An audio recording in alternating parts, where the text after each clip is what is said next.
I'm RJ Marcus. Welcome back to another edition of Now Streaming. This edition is about the sequel we never knew we needed, Breaking Bad.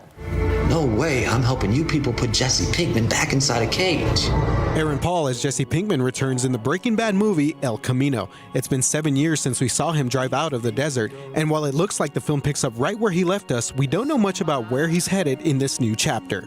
It's a really interesting idea for a movie because I think most of us, without spoiling anything about Breaking Bad, felt like Jesse's story was pretty wrapped up, and in some ways it's better to leave things where they were. And I was a little hesitant at first, but Better Call Saul, which is a show also spun off of Breaking Bad, and I was hesitant about that, and that turned out to be one of the best shows on television. The trailers, which still don't reveal much, seem to pop up without a trace. Creator Vince Gilligan managed to keep it all under wraps. We don't really know much about this movie. It was filmed in secrecy, and it'll be really interesting to see what it's going to be about. In interviews, Vince Gilligan said he never intended to explore Jesse's story, it just came to him.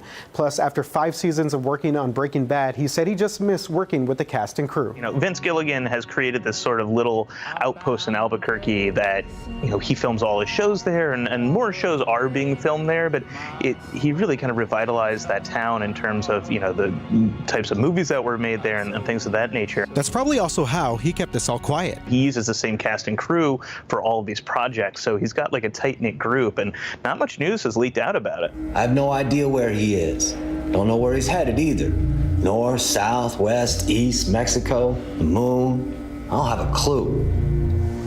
But even if I did, who wouldn't tell you? The original Emmy Award-winning series and Better Call Saul aired on AMC. Taking it to Netflix this time around just goes to show the rise of the streaming world. I think that in the streaming age, we'll see more projects like this, where a show gets a continuation as a film or something along those lines. Speaking of cooking, we got a chef of our own on KSAT TV, Chef Tattoo. We tested with our finger. Mis ojos. I'm just trying to find whatever I have in the fridge to make something easy. And then just tortillas así. I don't want to leave the house. I don't want to put shoes on. That's not spicy. I have it for my pizza. I have to find my good shorts. And the most important thing is you get a beef wiener. So I don't want to do any of that. It's so sour. It's good for like parties where you're watching a game. And it's like a Rice Krispie treat.